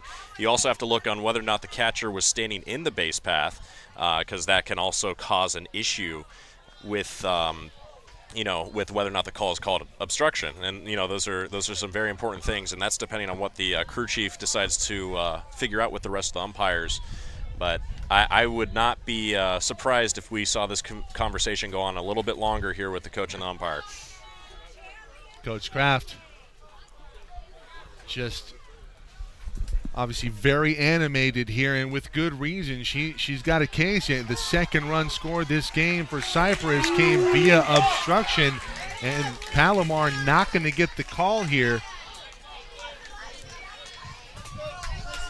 Coach, you just had a conversation with some of the referees from earlier today. What do you got? They seem to agree that there was no obstruction on the play. What they were questioning was whether or not when Delogier came in, if she had brought her arms up, which then would have meant she should be ejected from the game for forcing the collision.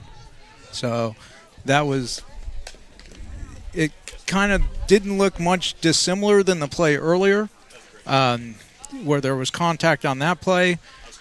You know, I don't deny Delogier the opportunity to protect herself, which was maybe what the umpires up here saw looked like an aggressive act, and I don't think it was. You know, it's just one of those things that it's the kind of day Palomar's having where nothing seems to be going their way today, and, you know, that obstruction rule is still kind of a gray area and pretty subjective, and, you know, both of them have gone against Palomar here today, and the out ends the inning, and we head to the top of the sixth. So now the Chargers 6 outs away. They still lead it by 3. The lead has been cut in half. Now an opportunity for them to get them back. We can definitely guarantee you're not going to see better softball than this right now. Gotta believe you're right. At the plate for the Chargers now, Jesse Gomez. Gomez 0 for 1. Gomez, and then top of the order, Sidney McCollum and LaFaux do up this inning for Cypress, 1-1 on Gomez.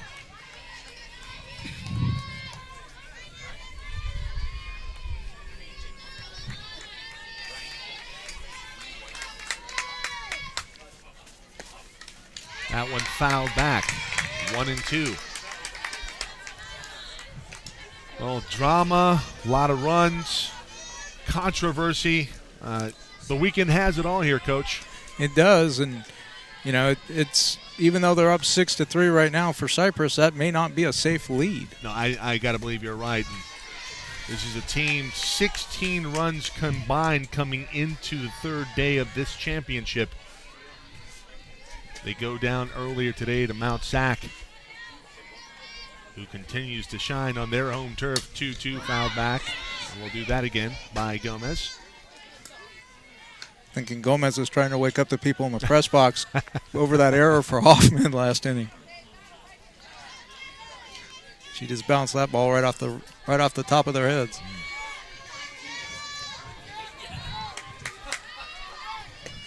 2-2 lifted into right.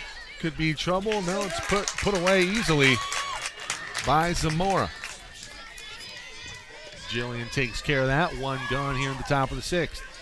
And here comes Sydney McCallum for Cypress. And McCallum.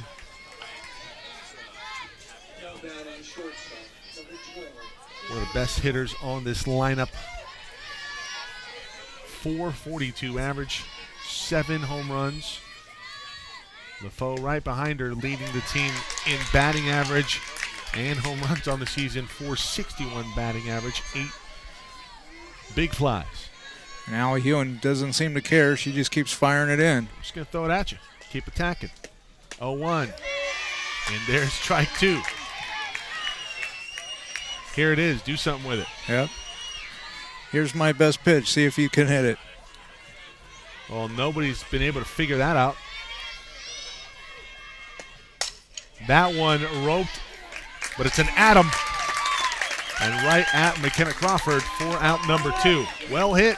McKenna Crawford didn't even have to move, just had to bring her glove up. Yep. It's almost like it was a laser guided right to her.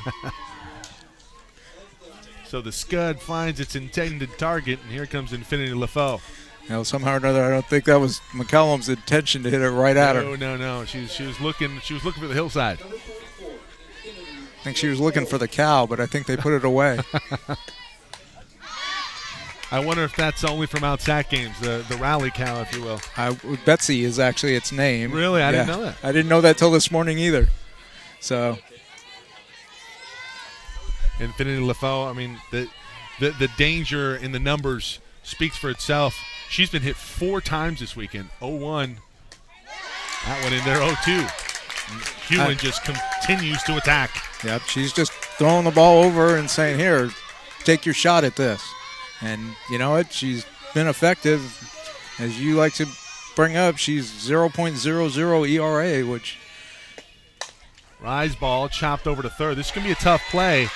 And they're not going to get her. Oh, and then Garcia tries to force a throw and throws it into the dugout, which will send her to second base. Throwing error. This is the 3rd error of the day for Palomar. It'll result in putting a hitter at second base in scoring position. Here comes Gabby Munoz. And it seems like every time Palomar does something like this, it comes back to bite them.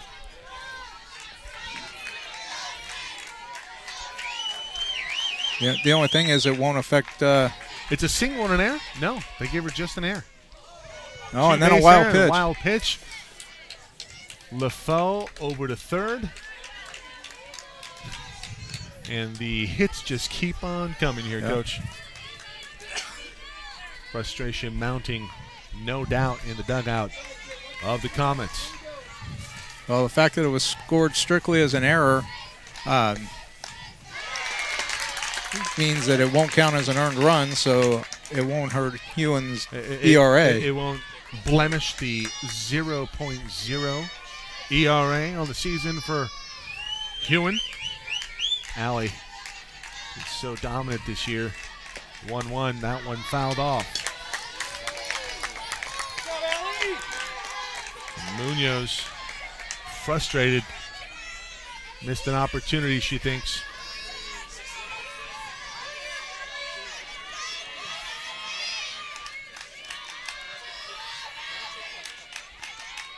There's a 1-2. This one popped up into foul territory. Garcia giving chase. Won't be able to catch up to it. We'll do 1 and 2 again. Top of the 6th. 3-run lead for the Chargers. Looking for some more insurance here. And if Jessie Gomez was any farther back in the box, she'd be out of the box. She's right back on that end line. What does that tell you here, Coach? Does Hewen throw a pretty fast ball? 1-2, chop right back to Hewen. Over to first in time for out number 3. They strand LaFaux at third. And we head to the bottom half of the 6th inning. 6 more outs for Palomar, the top seed from the south. And they mount a rally here late on day 3.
to 3, bottom of the 6th. The Chargers, the defending state champs in 2017, looking to go back-to-back.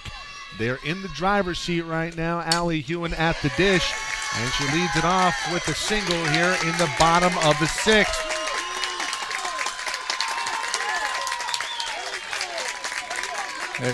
There's obviously still fight left in Palomar. They're not ready to give this game up yet. They're still battling.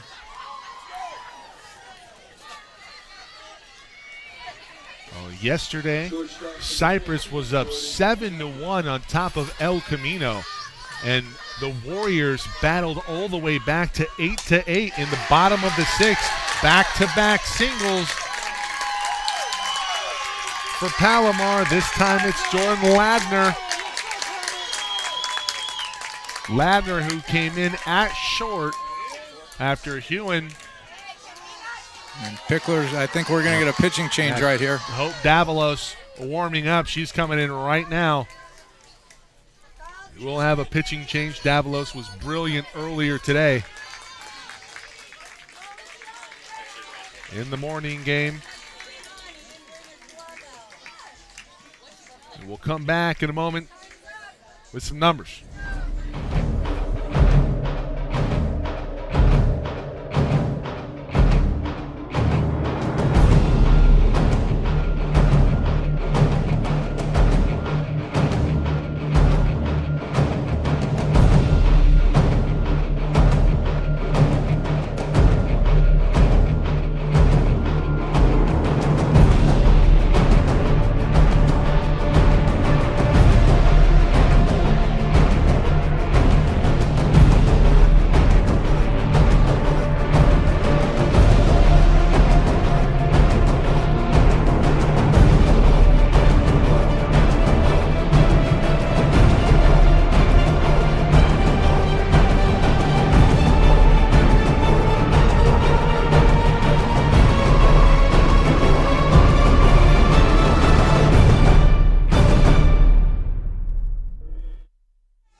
Pitcher is Hope Davalos.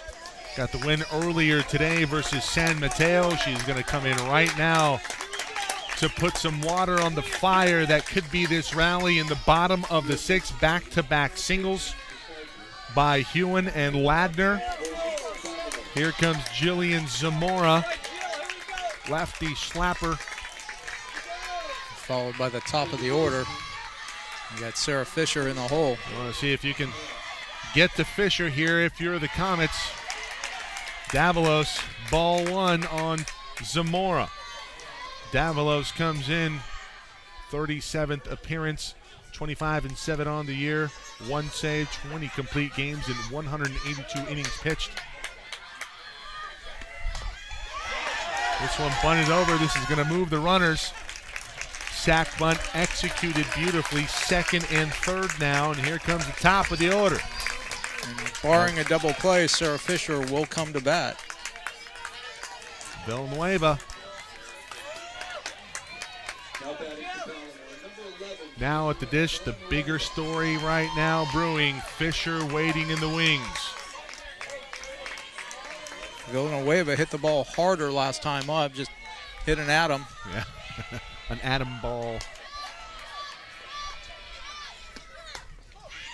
Strike one on Villanueva.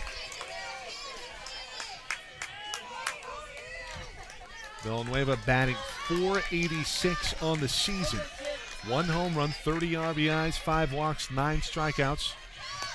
Leads the team, tied for the team lead in stolen bases with 17 on the year. Takes ball one. Allie Hewen leading the team.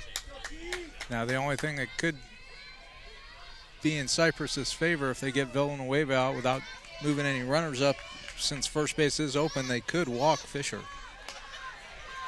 It's a great point, Coach, and why wouldn't you? That one into right field. This is going to score at least one. Hewen got some wheels. 17 stolen bases on the year. 6-4, first and third, and here comes Sarah Fisher. Now, a smart play by Villanueva and the first base coach not to try to move up on that throw so that they can't put Fisher on. And Coach, what's the recipe here? Fisher batting .592, 17 home runs, one earlier today. Do you walk her? It comes down to, does Pickler want to let her beat him? Chopped over to second, force out. They're not going to get the double. Another run scores, and Palomar trails it by the slimmest of margins, 6-5. The Comets coming alive here late. And here comes Alicia Garcia, who's kind of been struggling offensively. It would be a perfect time for her to break out of her struggles. And Garcia has been struggling not only at the plate but in the circle. A chance for redemption right here.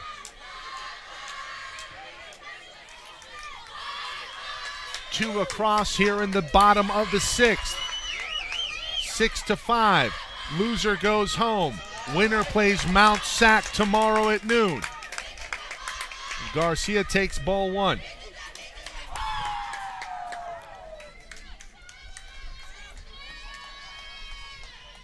Eight for 11 now for Fisher on the weekend. No, 7 for 11. Fielder's choice. Excuse me. 7 for 11 fielder's choice. You're right.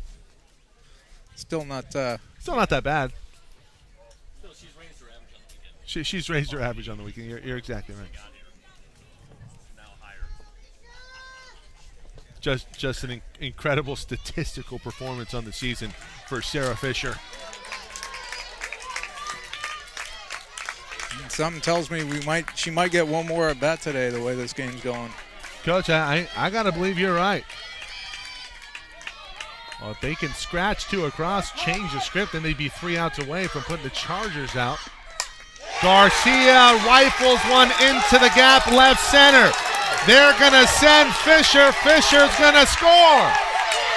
6-all, bottom of the 6th. The Comets have tied it up. 12th hit of the day.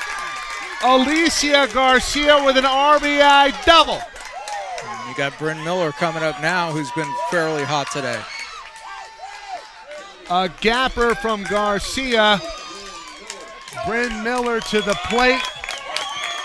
Miller batting near 400 on the year. 2 jacks, 24 RBIs. And today for Miller, 2 for 3. Davalos in there, strike one. 2-out rally here in the bottom of the 6th. And we got a new ball game. And actually right now that play at the plate involving Delosier looms even larger. Delorier, excuse me. As Miller grounds out. That'll do it for the Comets here in the sixth, but they tie it up 6-all. Garcia redemption. So sweet for her, an RBI double to score Sarah Fisher. We go into the seventh, 6-6.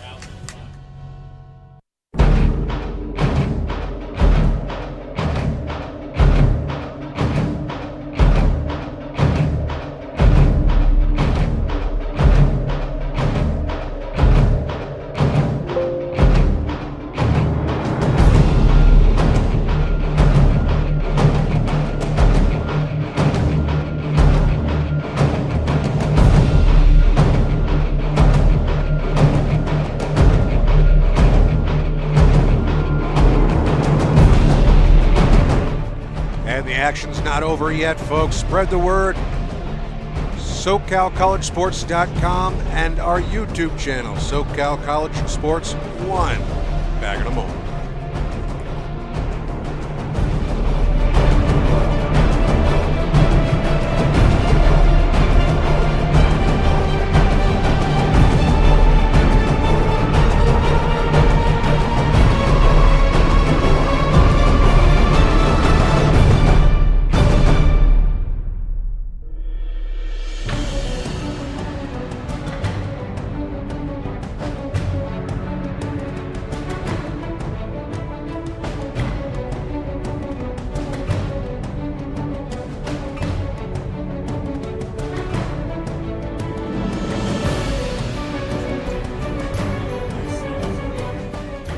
Shades of day two here for Cypress.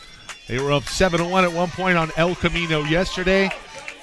El Camino ties it up 8-all in the bottom of the sixth, and then in the seventh, it was 6 runs scored in the top half of that inning by Cypress that propelled them to today's game in the morning versus College of San Mateo. They beat the top seed out of the north in San Mateo earlier today. Now they get the 1 seed from the south in Palomar.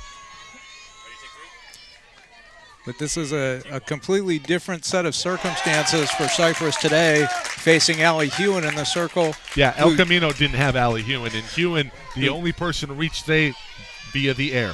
And I think even going back to the earlier game for Palomar, I'm not sure anyone reached against her from Mount Sac when after she came in. So she's been lights out all afternoon, and I don't think you're going to score 6 runs off Allie Hewen in an inning. All afternoon.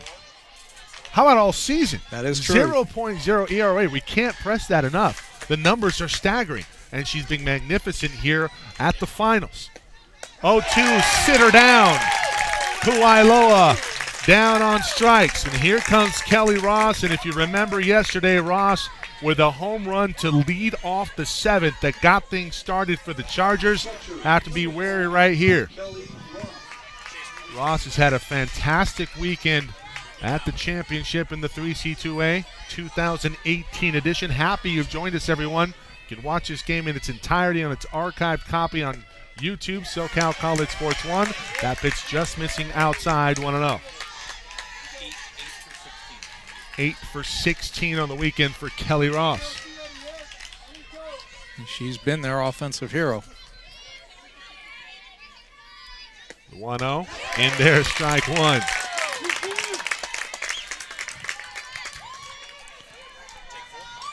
What grit on display from both of these teams.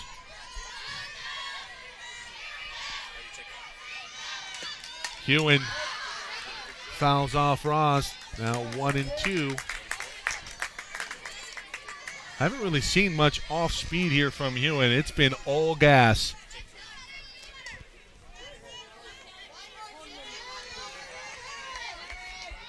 But if Ross can catch it, it might fly a long way in the wrong direction for Hewen. That one popped up. As Ross reaches for it, Zamora calls off her first baseman, Delorier, for the second out here in the top of the seventh.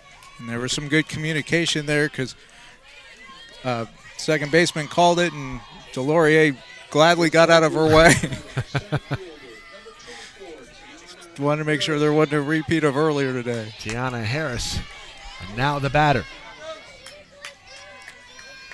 And Cypress could be down to their last out, depending upon what Palomar does in the bottom half of the inning. Exactly right. Hewen goes right after Harris, 0-1.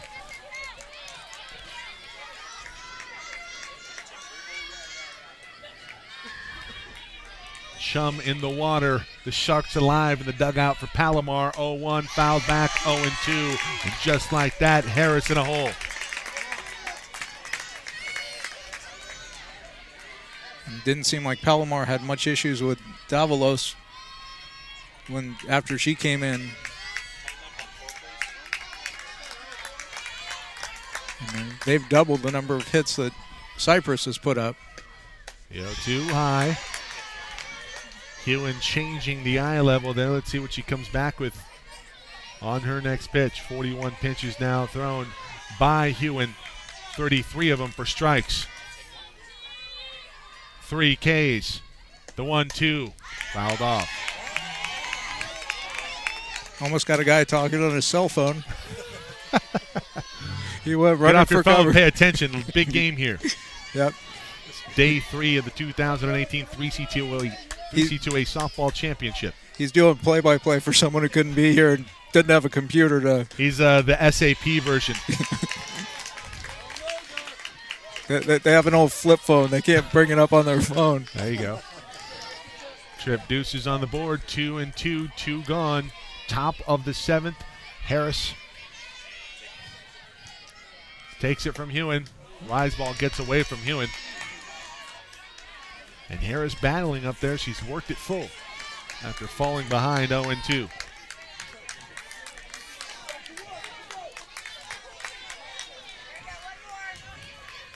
Up until the last couple pitches, Allie Hewen's just been a machine. Strike 3 called. Let me rephrase that. She is a machine. Yeah, I think she just gave him the nuke Lelouch. Hit the ball, no mascot here. We go to the bottom of the 7th, 6-all, and Palomar with a chance to walk off here on day 3, the nightcap, the 2018 softball championship in the 3C2A.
Crystal Delorier will start things off. She homered yesterday for the Comets. One swing can end it right here.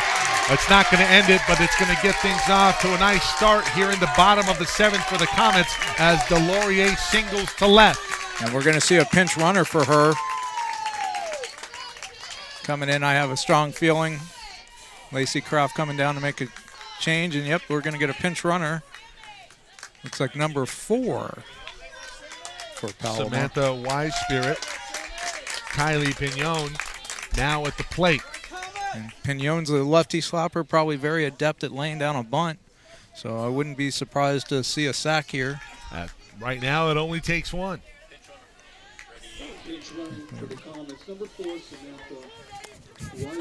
13th hit today for Palomar.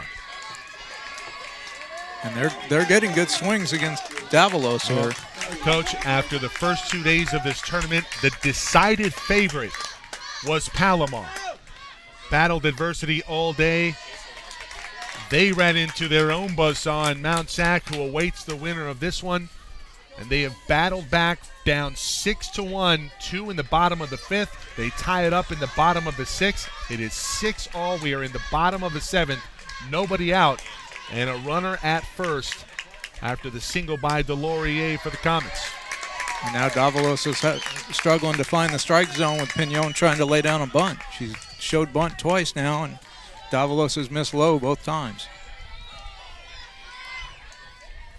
And now Sydney McCollum's going to ask for time to have a little chat with her pitcher. Pignon 1 for 3 on the day.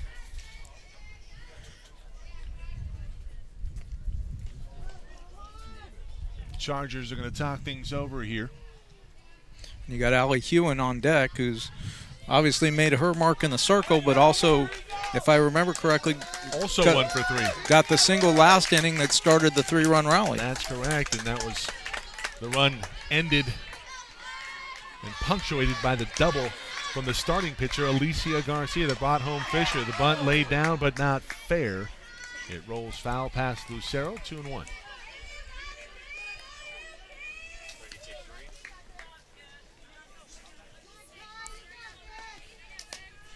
Mike Cepeda, Jesse Steinberg, Jeff Stoynoff on the call this weekend.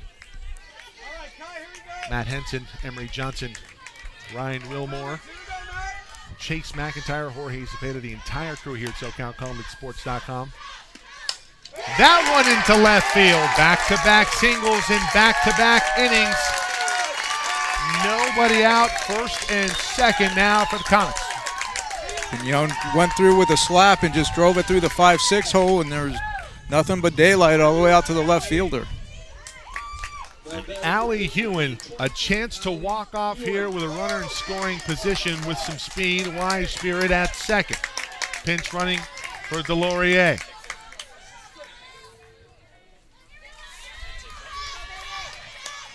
Nervous time for the Chargers, and with good reason. That bunt laid down. It's a beauty. I don't think they're going to get Hewen. Hewen leads the team with 17 stolen bases. You see the wheels on full display there. Bases loaded, nobody out, bottom of the 7th. And here comes Jordan Ladner. Ladner singled her last time up. Now here comes the age-old question. Do you bring your infield in, which now makes your 200 hitter a 400 hitter? You know, I'm not sure what Jordan's average is, but anytime the infield pulls in, you increase the batting average of any hitter up.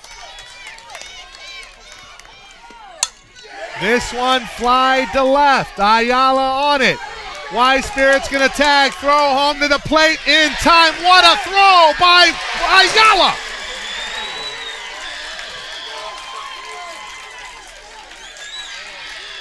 We continue here at Mount San Antonio College. What a throw by Ayala to get Wise Spirit.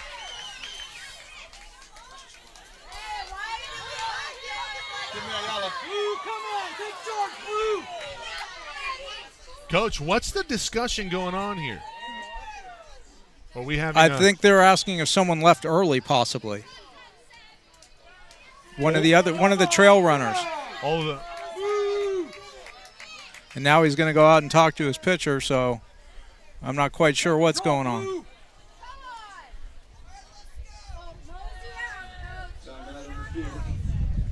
That was an amazing throw. Right on the money. That was to extend. That extends the season here for Cypress. Well, it does, because if she doesn't get it, the run scores, the game's over. But you're still not out of the woods. No, you got runners at second and third. Both base runners moved up on the play.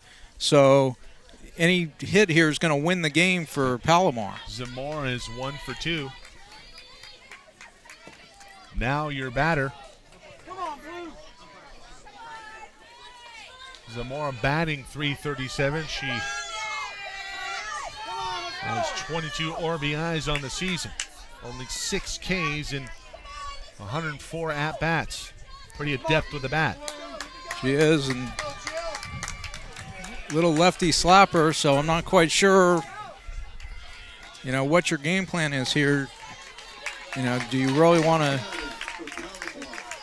give someone with speed the opportunity to beat you? Zamora digs in.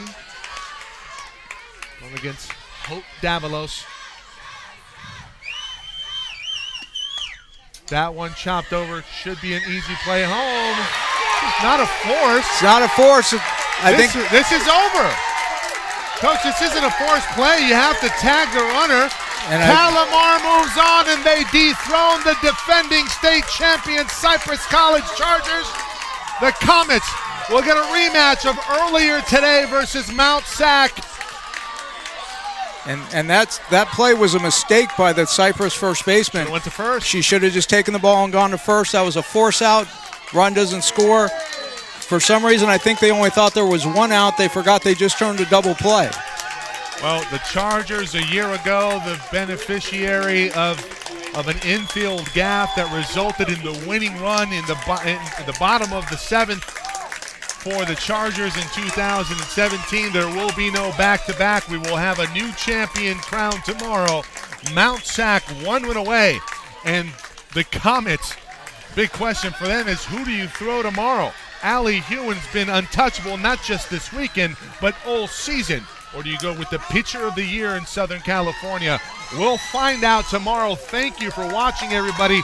Your final 7-6. Palomar roars back, scoring 6 runs in the final 3 innings, and they walk off here on day 3 of the 2018 3C2A Softball Championship. For Jesse Steinberg, Jeff Stoynoff, the entire crew here at SoCalCollegeSports.com. Thank you for watching. We'll see you at noon on Championship Sunday.